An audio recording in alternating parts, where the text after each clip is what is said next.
Traders, how are you? With Marcello. Today we're doing the recap of what happened in the markets last week, economy, finances, absolutely everything. This week we have Virgin Galactic launching the first spacecraft into space for tourism at $250,000 now. $450,000. We have Costco increasing prices at 250% on some food items. And we also have PayPal launching their own crypto stablecoin. Let's go and get started.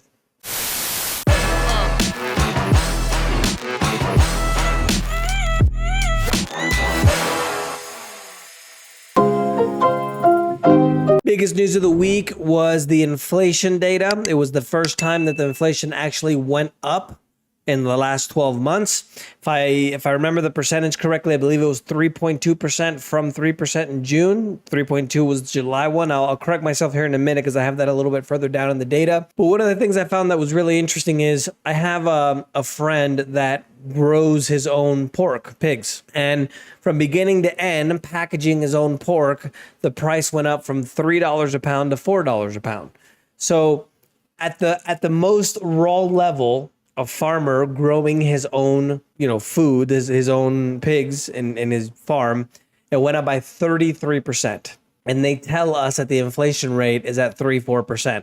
Just so you get an idea that you're not the only crazy one, because when you go to the grocery store, you see a much bigger difference. Overall, the situation with the inflation is a little bit of a, not a picky one. The word I'm looking for in English is it's a little bit of a testy one, I think is the word that we can use, because we live in a financialized economy where everything relies on debt. We've had these booms basically since 2008 and 2009 where everybody just goes out and buys houses and cars and all kinds of things because the interest rates were so low. And now we have a situation where the interest rates have been increased at the fastest rate basically in history, right? And so now everything has become much more expensive at a quick pace, and a lot of people can't afford things anymore because of what's happening with the interest rates. So this situation with the inflation is a big one because, well, if inflation keeps going back up, and we have some other data from the economy that basically shows the central bank that, well, maybe the economy is doing better than what we supposed it was doing, and that will incline them to either leave the interest rates higher or increase them again to make sure they try to get the inflation down. And the higher the interest rates go, the much harder it is for the economy to move because of the financialization of the entire economy, and everything basically relies on debt. The stock market in the US was positive except for the NASDAQ. That one went negative 1.93%. The Canadian market was positive as well. Overseas market news, the European markets were mostly mixed. The Swiss exchange was the biggest winner there at almost 10%. Latin America mostly lower. The biggest economy in Latin America being the Bovespa went down 1.22%. Africa and the Middle East, Egypt was the biggest winner there. Asia and the far east, mixed markets here looking at the numbers, but the Shanghai out of China was the biggest loser at over 3%. Bitcoin and crypto, PayPal, which is a huge market. They launched PYUSD, which is a USD-backed stable coin for payments. It's going to integrate the crypto payments on Venmo as well. This is actually really interesting for me because if you guys remember, just a few years ago, all of the corporations were like, crypto's the devil and crypto's going to cause the avalanches to start and the world is going to end. You remember that? Now it seems that since they got all the players that they wanted out of the market, Signature Bank, FTX, all these guys are going after Binance and also Coinbase. It kind of seems like now they want to jump in to kind of take the market share to get all the money. See how it works? And you thought we lived in a capitalist system? I don't think so, guys. WorldCoin, which is the company that was started from the ChatGPT founder, Sam Altman. They were scanning the irises and paying people in WLD token, $50 worth of the token. They have been banned in Kenya, and they went into the warehouses and raided the computers to be able to go ahead and review some of their information. The company WorldCoin selected Kenya because it has a really diverse group of crypto users. Over 4 million people in Kenya use crypto, and also a great booming tech space industry as well.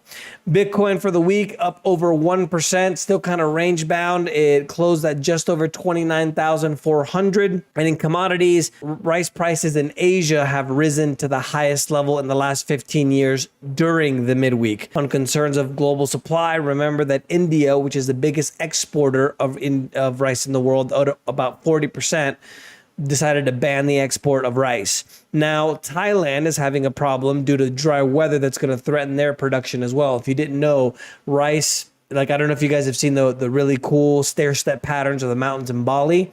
Those are rice fields, and so they need a lot of water to be able to go ahead and grow.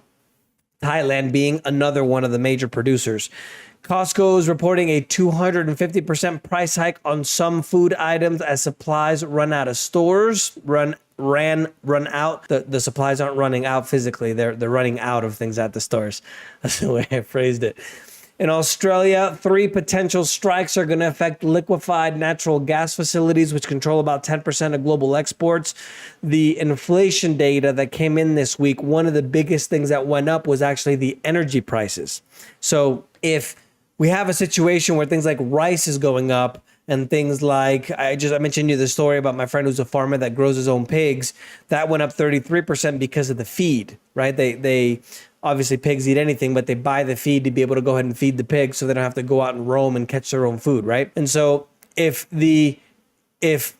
oil keeps going up and now liquefied natural gas goes up, which the majority of the world still runs on these carbon fuels, that means that the energy prices could continue to go up, which means that in the near future, we might have much more inflation than what we were expecting. International Energy Agency is forecasting record demand and tightening supplies for oil. This is why this has been a 7 straight week of gains, the longest streak since last year in 2022. U.S. crude went up by 0.44% to 83.19, while Brent went up 0.66% to 86.81. And the precious metals market haven't been doing well. Silver's down for the 4th week in a row. It went down 4.26% this week to 22.76, while gold went down 1.54% to 19.14 and 10 cents. Financial and banking news: the World Bank has banned further financing to Uganda due to its adoption of an anti-homosexuality act, basically a law that bans homosexuality. Moody's cut ratings for 10 small and mid-sized banks on Monday. They said that they might downgrade some of the bigger banks as well. And I think this is really interesting because I think what's happening is in order for them to control everything and implement the government coin, they need to have a small amount of players, right? Maybe 5, 10 really large banks. So I think this is the beginning of is basically them trying to kind of root out a lot of these smaller banks to have like the bankruptcies that we just went through, for example, a few months ago, where they could buy them on the cheap, sell them to the big ones. And then we have this just huge monopoly where the government come in and just say, hey, it's time for you to use our government coin or you can't eat. At least that's what Conspiracy Marcello says. At $1.8 trillion wall of U.S. corporate debt is coming due. Could cost a lot of jobs. That's what investment banker Goldman Sachs warns. Every additional dollar of interest expense, that means that they have to cut expenditures by 10 cents and labor costs by 20 cents. So basically the cost of a lot of the debt of corporations is skyrocketing because of what I told you guys in the beginning in regards to the interest, right? Federal bank, the Federal Reserve, which is a central bank in the United States, raises interest rates, increases the debt by a huge amount, right? If it's gone up from 3% to 7%, basically the monthly payment on everything that you take a loan out on has more than doubled. See how that works? And that's going to cause people to cut more costs and also lay off a lot more people. Italian banks took a major hit. The government in Italy is instituting a new wealth tax on extra profits at 40%. That's not the only country that has done this. Hungary and also the People's Republic of Spain has instituted it as well for a lot of windfall taxes. And they say it's to be able to use to help other mortgage holders, which are affected by the higher interest rates as well, and will be used to cut taxes, which is it is a good thing to cut taxes, especially in a place like Italy, where the corruption is rampant. The CPI, or the Consumer Price Index, in France, China, and Japan all went down after government reports. let me guys know. I can give you guys the exact percentages and things, but I don't think it's really important where these economies outside of China aren't really, well, Japan too is the third largest economy in the world. But let me know if you guys want to know the exact numbers. I think with all these inflation numbers coming out, I think it's just better to tell you, well, it's up, it's down, that kind of thing. U.S. inflation, as I mentioned to you guys, it's 3.2% from in July, 3% in June. Remember that it was at a 40-year high and 9.1% last year in 2022 in June. But remember the story that I just told you guys about the pork. It's not really 3% now, is it? Major concern now in August is the acceleration of energy prices, as I mentioned to you guys. And industrial production in Germany has dropped by 1.5% in June, much sharper decline than expected. This isn't a good thing for the world economy because obviously the German economy is the fourth largest in the world and the largest in Europe as well. Political news, there was an assassination at a presidential candidate in Ecuador. A right-leaning candidate shocked the country. Now there's a lot of drug-related violence in the country, which there was a period, I believe about 15, 20 years ago where they had 7 presidents in the span of 9 years or something like that. So hopefully it'll settle down a little bit. In economic news, the Labor Department reported that the U.S. initial jobless claims rose by 21,000 to 248,000. That, again, is not a good number because obviously if there's more people asking for unemployment support, that means that the economy isn't doing as well as we thought it was. And in corporate news, Alibaba went up over 4% after they crushed earnings. They made $1 billion more than what was expected of them. The revenue was $32.4 billion in the quarter. $32 billion in the quarter. It's not the profit. That's the revenue. And Berkshire Hathaway, with this Warren Buffett's companies, posted its highest quarterly operating profit in history at $36 billion. Their cash obviously is absolutely exploding as well. And remember what Warren Buffett always says, nobody copies what he does because they don't want to get rich slow. Disney's up almost 5% after they said that they're going to raise the prices of their ad-free pricing and also cut down on password sharing. They went up, they had a 7% decline after they reported another decrease in subscribers in the last quarter. And trucking firm Yellow Corp, which had about 8 to 10% of the market share in the United States, has gone into bankruptcy. They are now in court in bankruptcy protection. There's about 30,000 jobs that are affected by this company. It's a 100-year-old company, and it's not a good thing because if 8 to 10% of the trucking industry is going bankrupt, that means that the other trucking companies aren't doing that well. Glencore, the largest miner in the world, fell over 4% after their revenue went down over 50% year over year.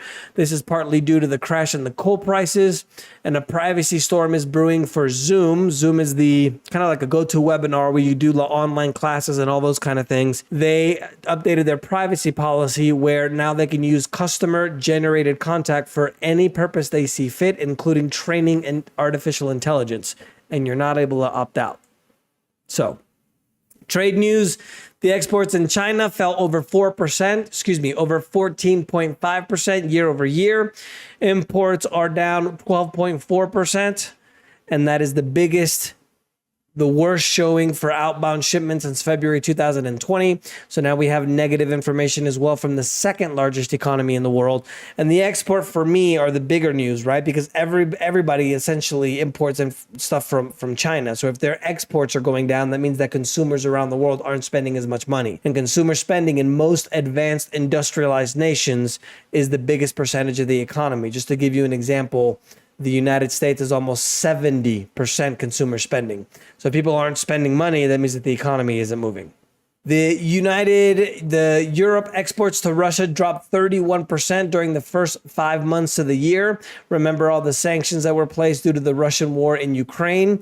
But one of the things that's really curious is that the shipments of exports from EU countries to Russia's neighbors like Kazakhstan, Central Asia, and Belarus are up 105% to Kazakhstan and 75% to Belarus and Central Asia.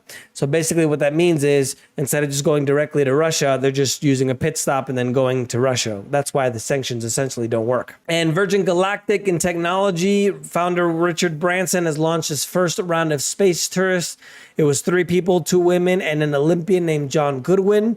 They have a backlog of 800 tickets already purchased, 600 at the price of $250,000 each, and 200 at $450,000 each. So if you want to go to space, just save up about $500,000. Who said there wasn't any inflation? And in international events, unfortunately, I know you guys have probably seen the wildfires in Maui. There was up to 80 people dead. The entire resort town of Lahaina was completely decimated. The situation was so bad that there were people jumping into the ocean to try to avoid the fire. And in South Beach, the sand was 137 degrees. In Celsius, it's about 58 degrees. So just burning up out there. And in interesting facts, there's somebody who won the $1.58 billion lottery in Florida, second largest lottery reward by a single person in U.S. history. And they're going to receive about, the real winner is the federal government, because they're going to get only half of that at about $750 million. That's the news for this week, guys. Let me know if you guys have any questions. Don't forget to subscribe. And remember, the preppers were right.